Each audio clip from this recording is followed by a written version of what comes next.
প্রিয় Romeo box viewers, আপনারা কেমন আছেন? আমি শাহেদ ওসমান রোমেল ভালো আছি। আজকে একজন গুণী মানুষ নিয়ে কথা বলবো। তিনি হলেন মালেক আফসারী, যিনি একজন চলচ্চিত্র পরিচালক এবং একজন গুণী মানুষ। কেন আমার কাছে গুণী মানুষ মনে হলো সেটা আসলে বলার অপেক্ষা রাখে না, কারণ আপনারা তার অনেকগুলো ছবি দেখেছেন।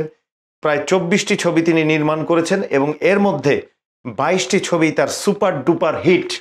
এবং তিনি এখন মালেক আফসারী অফিসিয়াল একটা তার ইউটিউব চ্যানেল আছে, সেই চ্যানেল থেকে তিনি উপস্থাপনা করেন এবং তার উপস্থাপনাগুলো আমার নিজের ব্যক্তিগতভাবে খুবই ভালো লাগে। এতটাই ভালো লাগে, আমি লাস্ট 1-1.5 বছর তার ভক্ত হয়েছি এবং তার প্রোগ্রামগুলো দেখি। বিভিন্ন চলচ্চিত্র নিয়ে উনি আলাপ করেন, উনি যে চলচ্চিত্রগুলো নির্মাণ করেছেন সেই চলচ্চিত্রগুলো নিয়ে কথা বলেন এবং সেই চলচ্চিত্রের যত খুঁটিনাটি, কাজের শুরু কাজের শেষ, কিভাবে হলো, কি সমস্যা হলো না হলো, সবগুলো বিষয় নিয়ে তিনি কথা বলেন। মালেক আফসারী সম্পর্কে বলতে গেলে যা বলতে হয়, উনি একজন চমৎকার গুণী চলচ্চিত্র নির্মাতা, যিনি কাজ করেছেন সালমান শাহর সাথে, যিনি কাজ করেছেন মহানায়ক মান্নার সাথে। মান্না ভাইয়ের 7টি চলচ্চিত্র তিনি নির্মাণ করেছেন এবং চলচ্চিত্রকে দিয়ে গেছেন এক বর্ণিল ক্যারিয়ার। এবং এই চলচ্চিত্রগুলো দেখে আমরা পেয়েছি বিনোদন, এত বিনোদন পেয়েছি, তার প্রত্যেকটা ছবি ছিল সুপার হিট। তিনি ইদানিং উপস্থাপনা করেন এবং এখন তো বর্তমান সময়ে বিশেষ করে 5ই আগস্টের পর চলচ্চিত্র, শিল্পী, নাটক এগুলো নিয়ে একটু কম ভিউ হয়। সেই কারণে তিনি হয়তোবা সামনে একটা জাতীয় নির্বাচন আছেন, সেই কারণে তিনি রাজনৈতিক আলাপগুলো করেন এবং রাজনৈতিক আলাপগুলো করতে গিয়ে দেখেন তিনি অবলীলায়, যত বড় দলই হোক না কেন, ধরুন বিএনপি, তার যে ভুল ভ্রান্তিগুলো সেগুলো তিনি তুলে ধরেন। তিনি জামাতের যে ভালো কাজগুলো সেগুলো তিনি তুলে ধরেন এবং নতুন রাজনীতিকে, বিএনপি বলেন, আওয়ামী লীগ বলেন, জামাত বলেন, জাসদ বলেন, যাই বলেন, আমাদের বাংলাদেশে যতগুলো রাজনৈতিক দল আছে, এই রাজনৈতিক দলগুলোর রাজনৈতিক প্রেক্ষাপটটা চেঞ্জ করার জন্য, আধুনিক রাজনীতি করার জন্য তিনি উৎসাহিত করেন। কারণ মানুষ এখন আগের রাজনীতি পছন্দ করে না, আগের চলাফেরা পছন্দ করে না। আগে যেভাবে রাজনীতি করে মানুষ পার পেয়ে গেছে, এখন নিউ জেনারেশন চলে আসছে, দেশের মানুষের মন মানসিকতা পরিবর্তন হয়েছে। তিনি একটি পরিবর্তনশীল রাজনীতির আশায় রাজনৈতিক দলগুলোর ভালো মন্দ নিয়ে বিশ্লেষণ করেন, যে জিনিসটা আমার কাছে চমৎকার লেগেছে। এবং মালেক আফসারীর অনেক চমৎকার চমৎকার গল্প আছে। চম্পা ম্যাডামকে তিনি ফোন করতেন এবং প্রায় 2 মাস ফোন করেছেন ভক্ত হিসাবে। পরবর্তীতে তার সাথে যখন দেখা হয় তখন তিনি স্বীকার করেন ফোন করা ব্যক্তিটি ছিলেন তিনি। পরবর্তীতে চম্পা ম্যাডামের সাথে তিনি ছবি করেছেন, ছবি বানিয়েছেন, এমনকি ছবিটা করার সময় ওনার একটা আর্থিক একটা অনটন দেখা যায়, আর্থিক অভাব দেখা যায়। তখন চম্পা ম্যাডাম তার নিজের টাকা দিয়েও প্রায় 4-5 দিন ছবিটা চালিয়েছিলেন। অর্থাৎ উনিও ইনভেস্ট করেছেন, যা ধার হিসেবে দিয়েছিলেন। এছাড়াও নায়ক সালমান শাহর সাথে তিনি ছবি করেছেন। আর আগেই বলেছি, নায়ক মান্নার সাথে উনি 7টি ছবি নির্মাণ করেছেন এবং ছবিগুলো ছিল সুপার ডুপার হিট।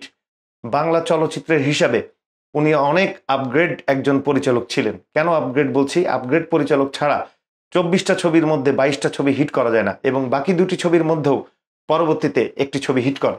এবং উনি এই বয়সে এসে, আমি ওনার বয়স বেশি বলছি না, তারপরেও জাস্ট এই জামানায় এসে তিনি যে এত সুন্দর উপস্থাপনা করছেন এবং এত ভক্ত উনি বানিয়েছেন ওনার উপস্থাপনার মাধ্যমে। উনি যখন ওনার নিজের চলচ্চিত্রের গল্পগুলো করে, মাইন্ড ব্লোয়িং। আমি নিজেও প্রতিটা পর্ব দেখি এবং হাজার হাজার লক্ষ লক্ষ দর্শক তার ছবিগুলো দেখে, তার ছবিগুলো বানানোর ইতিহাসগুলো শোনে, কথাগুলো শোনে। মান্নার সাথে তার অনেক স্মৃতি রয়েছে। মান্না ভাই তাকে ডেকে বনানীতে আইসক্রিম খাওয়াতো এবং উনি আড্ডা দিতেন। মান্না তার যেমন বন্ধু ছিল, আবার উনিও মান্নার একজন খুব ভালো বন্ধু ছিল। মান্নার কথা বলতে গিয়ে বারবার উনি কেঁদে ফেলেন, চোখের পানি ঝরে। তারপরে ওনার যে স্ত্রী রোজি আফসারী, ওনার কথা বলতে গিয়ে ওনার চোখে পানি চলে আসে। একদিন কবরস্থানের ওখানে গিয়ে রোজি আফসারী ম্যাডাম বলেছেন, আজকে 2 ঘন্টা লাগলো পুরনো পল্টন থেকে বনানীতে আসতে, তা আমি মরে গেলে তোমার তো আসতে অনেক সময় লাগবে, অনেক কষ্ট হবে। উনি রোজি ম্যাডামের কথায় চুপ করে থাকলেন, কারণ পুরনো পল্টন থেকে বনানীতে আসতে হলে প্রায় 2 ঘন্টা সময় লেগে যায়। আসলে রোজি ম্যাডামকে তখন তিনি কিছুই বললেন না। তিনি মনে মনে নিয়ত করলেন যে বনানীতে একটা ফ্ল্যাট ভাড়া নেবেন। যথারীতি বনানী কবরস্থানের সামনেই উনি একটা ফ্ল্যাট ভাড়া নিতে গেলেন এবং ফ্ল্যাটের মালিক বললেন ফ্ল্যাটটি আসলে বিক্রি করার জন্য তিনি ভাবছেন, কিন্তু বিক্রি এখনো হয়নি দেখে তিনি ভাড়া দিতে যাচ্ছেন। তো উনি তখন বলল, ফ্ল্যাটটি আপনি কত দামে বিক্রি করবেন? তো বললো ফোনে তো এত কথা বলা যায় না, আপনি সামনে আসেন। সামনাসামনি যাওয়ার পর উনি বললো 42 লক্ষ টাকায় বিক্রি করব, এবং মালেক আফসারি ভাই উনি ওই ফ্ল্যাটটি ক্রয় করে ফেললেন। ক্রয় করার প্রায় 1-1.5 মাস ধরে ডেকোরেশনের কাজ করছিলেন, এবং 1-1.5 মাস পরে রোজি ম্যাডামকে বললেন যে তোমাকে নিয়ে আজকে বনানী কবরস্থানে যাব, এবং কবরস্থান থেকে তোমাকে আরেকটি জায়গায় নিয়ে যাব। তো কোথায় নিয়ে যাবেন? উনি যেখানে ফ্ল্যাট কিনেছেন রোজি ম্যাডামকে সেখানে নিয়ে গেলেন, এবং রোজি ম্যাডাম তো ফ্ল্যাট দেখে খুবই অবাক যে আফসারি আমার কথা চিন্তা করে যে আমি এখানে যেহেতু ওনার কিডনির প্রবলেম ছিল, উনি দুরারোগ্য রোগে ভুগছিলেন, এবং মালিক আফসারি তাকে কবরস্থানে দেখতে আসবে 2 ঘন্টা কষ্ট করে, আর 2 ঘন্টা কষ্ট করে যাতে দেখতে না আসতে হয় সেই কথা চিন্তা করে উনি পাশেই ফ্ল্যাট কিনলেন, যেন রোজি ম্যাডাম আরো কনফার্ম হয় যে মৃত্যুর পর মালিক আফসারি স্যার রোজি ম্যাডামকে দেখতে আসবেন, এবং উনি খুবই খুবই সারপ্রাইজড হয়ে গেলেন। এরকম নানা ঘটনা আছে। মান্না ভাইয়ের সাথে সেই রিভলভার চুরির ঘটনা আপনারা মালিক আফসারি অফিসিয়ালে গেলেই দেখতে পারবেন, এবং তার বিভিন্ন ছবির যে ঘটনাগুলো, যে ইতিহাসগুলো যে তিনি তুলে ধরেন, আমার মনে হয় আপনাদেরকে দেখলে খুব ভালো লাগবে। আমার নিজের কাছে খুব ভালো লেগেছে, এই জন্যই আসলে আজকে মালিক আফসারি নিয়ে কিছু কথা বললাম, কারণ অসাধারণ একজন মানুষ, অসাধারণ একজন গুণী মানুষ। বাংলা চলচ্চিত্র থেকে এই ধরনের গুণী পরিচালকগুলো হারিয়ে যাচ্ছে কালের ব্যবধানে। ওনারা এখনো বেঁচে আছেন, ওনাদেরকে দিয়ে যদি আরো বেশ কিছু ছবি বানানো যায়, বাংলাদেশের চলচ্চিত্রের ইতিহাস অনেক সমৃদ্ধ হবে। এখনো দেখেন সালমান শাহর কোন সিনেমাটা টিভিতে ছাড়লে বা ইউটিউবে আপনার চোখের সামনে পড়লে আপনি একটু দেখেন না? মান্নার কোন সিনেমাটা যদি কোনো সিনেমা হলে ছাড়া হয় এখনো, আমার মনে হয় হাজার হাজার লক্ষ লক্ষ লোক সেই ছবিটি দেখতে যাবে, কারণ এরা হলো জনগণের নায়ক ছিল। এই সালমান শাহ, মান্না, জসিম, যার কথাই বলি না কেন, বাংলা চলচ্চিত্রে কিছু বর্ণিল নায়ক ছিল যারা আমাদের চলচ্চিত্রকে আলোকিত করেছেন। এবং মালিক আফসারির মতো এদেশে যদি আরো 10টা ডিরেক্টর থাকতো, তারা আরো বিগ বাজেটের ছবিগুলো যদি করতে পারতো, এই দেশের চলচ্চিত্র আরো উন্নত হতো। আমার মনে হয় সিনেমা হলগুলো আবার খুলে যেত। যারা সিনেমা হলগুলো ভেঙে মার্কেট বানাচ্ছেন, কোনো অসুবিধা নাই, মার্কেট তো বানাতেই পারেন, এক সিনেমা হল দিয়ে তো একটা প্লট আটকে রাখা যায় না। কিন্তু অনুরোধ করব সেই শপিং কমপ্লেক্সে যেন সিনেমা হল বানানো হয়। আমাদের দেশে যদি এখনো আস্তে আস্তে করে 1000 ছবি 1000 সিনেমা হল তৈরি করা যায়, তাহলে একদিন, সেই দিনটা খুব বেশি দিন দূরে নয়, আবারও চলচ্চিত্রের সুদিন ফিরে আসবে।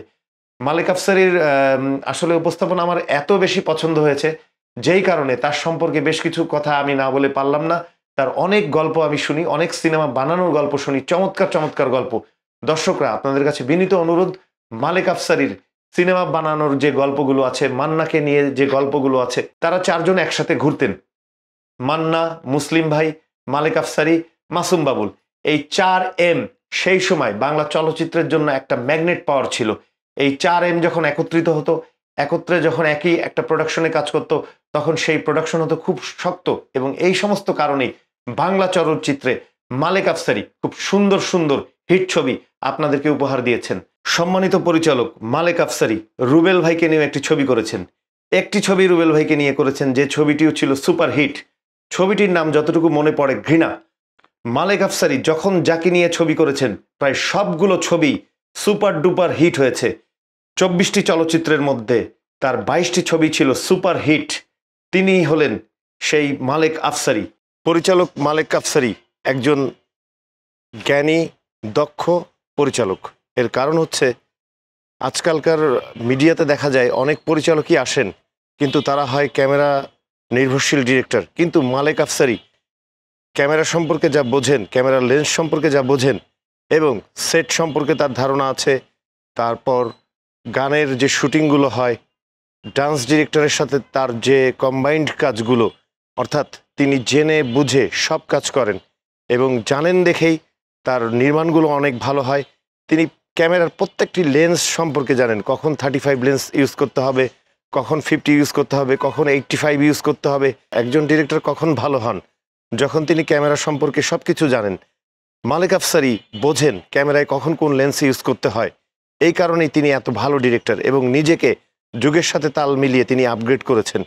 হিন্দি সিনেমা হোক, তামিল সিনেমা হোক, কোন সিনেমার আদলে ছবিটি তৈরি করতে হবে এবং কোন গল্পটি সমসাময়িক আমলে জনগণের কাছে খাবে, এই ফ্লেভারটি তিনি খুব ভালো বোঝেন। এই কারণেই তৎকালীন সময়ে তিনি খুব ভালো একজন ডিরেক্টর হিসেবে নিজেকে মেলে ধরতে পেরেছেন। আমি অনেকবার বলেছি যে 24টি ছবির মধ্যে 22টি ছবি যার সুপারহিট, সরি আরও যদি একটা ধরি 23টি ছবি সুপারহিট। কেন সুপারহিট? ওনার লোকেশন, ওনার আর্টিস্ট, ওনার ক্যামেরার কাজ, ক্যামেরার সব কিছু উনি বোঝেন, ক্যামেরার লেন্স সম্পর্কে সব কিছু জানেন, লাইটের যে ধারণা, কোথায় কোন লাইট ইউজ করতে হবে, এখানে সোর্স লাইট যাবে না এখানে কি লাইট যাবে, না এখানে লাইটটা বাউন্স করতে হবে, সমস্ত বিষয়গুলো, সোজা কথা লাইট, ক্যামেরা, অ্যাকশন বা আর্টিস্ট বা সর্বোপরি একজন মিডিয়া ব্যক্তিত্ব হয়ে ওঠার ক্ষেত্রে বা একজন ভালো ডিরেক্টর হিসেবে নিজেকে মেলে ধরার ক্ষেত্রে এবং ভালো ছবি দর্শকদেরকে উপহার দেওয়ার ক্ষেত্রে ওনার সব কাজ অত্যন্ত দক্ষতার সাথে উনি করে থাকেন। যা বলছিলাম বন্ধুরা, এসব কারণেই তিনি হলেন একজন দক্ষ পরিচালক, যিনি মালেক আফসারী। প্রিয় দর্শক, আমিও একটু সানগ্লাস পরলাম। আসলে সানগ্লাসটা পরলাম এর একটি ঘটনা রয়েছে। আপনারা অনেকেই জানেন আমাদের মালেক আফসারী স্যার উপস্থাপনা করবার সময় বা বিভিন্ন জায়গায় বেড়াতে গেলেও বা প্রয়োজনে কাজে বের হলেও উনি সানগ্লাস পরেন। কেন সানগ্লাস পরেন আপনারা হয়তো বা অনেকেই ইতিমধ্যে জেনে গেছেন। ওনার একটা চোখে বেশ প্রবলেম হয়েছিল। এই প্রবলেমটা হয়েছিল রোজি আফসারী ম্যাডাম যখন মাদ্রাসে যাবেন হাসপাতালে ভর্তি হওয়ার জন্য, এর মধ্যেই তার একটা চোখের অপারেশন করার দরকার, মানে মালেক আফসারী স্যারের। কিন্তু উনি রোজি আফসারী ম্যাডাম হাসপাতালে একা থাকবেন, সেই জন্য তিনি তার চোখের অপারেশনটা না করিয়ে রোজি আফসারী ম্যাডামকে হাসপাতালে সময় দেন। তারপর থেকেই তার একটা চোখে প্রবলেম দেখা দেয়। এই কারণে উনি সানগ্লাস পরে উপস্থাপনা করেন, সানগ্লাস পরেই বিভিন্ন জায়গায় বেড়াতে যান, ম্যাক্সিমাম টাইমই উনি সানগ্লাস ব্যবহার করেন। আসলে মিডিয়াতে কেউ কারো না। উনি তার একটা সাক্ষাৎকারে বলেছিলেন যে যখন রোজি অসুস্থ হয়ে গেল, প্রতিদিন 12,000 14,000 টাকা করে লাগবে, উনি দেখলেন অনেক আত্মীয় স্বজন, বন্ধুবান্ধব, মিডিয়ার মানুষগুলো তার পাশে আর নেই। দেখেন কি করুণ বাস্তবতা, আমরা যখন বিপদে পড়ি আমাদের পাশে কেউ থাকে না। মালেক আফসারী স্যারও সেটা বলেছেন, তার পাশে কেউ ছিলেন না, একমাত্র নায়ক মান্না ছাড়া। আরেকটি মহিলার নাম তিনি বলেছিলেন, তার নাম এই মুহূর্তে আমার মনে পড়ছে না, তাহলে তার নামটাও আমি নিতাম। নায়ক মান্নার কথাও মনে পড়ছে। নায়ক মান্নাও একটা সাক্ষাৎকারে বলেছিলেন যে পৃথিবীতে আসলে কেউ কারো না, বিশেষ করে মিডিয়ার কোনো বন্ধু হয় না মিডিয়াতে। মিডিয়াতে সবাই হয় শত্রু, মিডিয়াতে প্রকৃত বন্ধু পাওয়া যায় না। আরেকটি মালেক আফসারেরই একটা এপিসোড আছে, যে এপিসোডের নাম মান্নার রিভলভার, অর্থাৎ নায়ক মান্নার রিভলভার হারিয়ে যায়। এই হারিয়ে যাওয়া রিভলভারটা খুঁজতে গিয়ে যখন থানায় তার ড্রাইভার অ্যারেস্ট হয়, ড্রাইভারের মুখ থেকে শুনতে পাওয়া যায় যে এই রিভলভারটা 7,000 টাকা দিয়ে মাসুম বাবুল তার ড্রাইভারকে দিয়ে মান্না ভাইয়ের রিভলভারটা চুরি করিয়েছেন। এইটার পর থেকে মান্না ভাই অনেক সচেতন হয়ে গিয়েছিলেন। মিডিয়ার কোনো বন্ধুকে তিনি বন্ধু মনে করতেন না। এক পর্যায়ে মালেক আফসারী স্যারের সাথেও একটু দূরত্ব মেনটেন করে চলতেন। পরে মালেক আফসারী স্যার বললেন, আপনিও কি আমাকে দূরে সরিয়ে দিচ্ছেন? না, নায়ক মান্না মালেক আফসারী স্যারকে দূরে সরিয়ে দেননি, ঠিকই তার বুকে টেনে নিয়েছেন। যখন রোজি আফসারী ম্যাডাম অসুস্থ হয়ে বাসায় থাকতেন, শেষ পর্যায়ে একদম, তখন বাসায় অন্য কোনো মিডিয়ার মানুষ তিনি ঢুকাতেন না, কিন্তু একমাত্র নায়ক মান্না রোজি আফসারী ম্যাডামকে দেখতে যেতেন এবং নায়ক মান্নার সামনে রোজি আফসারী ম্যাডাম দেখা দিতেন। আসলে এই কথাগুলো বলার পর একটা কথাই মনে পড়ে, মালেক আফসারী একজন রোমিও মানুষ। তিনি যেইভাবে রোজি আফসারী ম্যাডামকে ভালোবেসে গেছেন, তার 6 তলা বাড়িটি পর্যন্ত বিক্রি করে দিয়েছেন চিকিৎসা করানোর জন্য 3.5 কোটি টাকা দিয়ে। এইটা এই জামানায় কোনো মিডিয়া ব্যক্তিত্বের ভেতরে দেখা যায় না। যতই তারা স্বামী স্ত্রী হোক, যতই তারা মিডিয়ার মানুষ হোক, যাই হোক না কেন, আপন আত্মীয়র জন্য করে না, কিন্তু তিনি তার ওয়াইফের জন্য, রোজি আফসারী ম্যাডামের জন্য যা করে গিয়েছেন, উনি আসলে রোজি আফসারী ম্যাডামের জন্য যা করেছেন, ওনাকেই আসলে আমরা বাংলাদেশের রোমিও হিসেবে বলতে পারি। রোমিও জুলিয়েটের যে প্রেম, সেই প্রেমটা দেখা যায় মালেক আফসারী ও রোজি আফসারীর মধ্যে। পরিচালক মালেক আফসারী সহ 4টা এম ছিল বাংলাদেশ চলচ্চিত্রে। এই 4টি এম হচ্ছে মান্না ভাই, মালেক আফসারী, মুসলিম এবং মাসুম বাবুল। এই 4জনকে বলা হতো 4M। এই 4M এর পাওয়ারে একসময় বাংলা চলচ্চিত্রে খুব ভালো ভালো ছবি হয়েছে।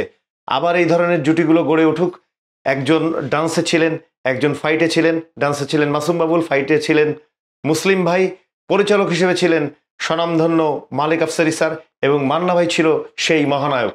এই চারজন খ্যাতিমান মানুষের কারণে কম্বাইন্ডভাবে তারা একসাথে চলাফেরা করতেন এবং বাংলা চলচ্চিত্রের জন্য দুর্দান্ত ছবি বানিয়ে দর্শকদের হাতে পৌঁছে দিতেন এবং দর্শকরা দেখে বিনোদন পেত হলে গিয়ে। প্রিয় দর্শক, মালেক আফসারী বাংলা চলচ্চিত্রের একজন সুপারহিট ডিরেক্টর। আমি আবারও বলছি, 24টি চলচ্চিত্রের মধ্যে তার 22টি ছবি ছিল সুপারহিট। এই ধরনের ডিরেক্টর যুগে যুগে আসে না, খুব কম এসেছেন বাংলা চলচ্চিত্রে। আমরা তার সুস্থতা কামনা করি, তিনি যেন ভালো থাকেন, নিরাপদে থাকেন। মালেক আফসারী স্যারের জন্য রইল অনেক দোয়া, এবং প্রিয় দর্শক সবাই সবার জন্য দোয়া করবেন। ভালো থাকবেন। আল্লাহ হাফেজ।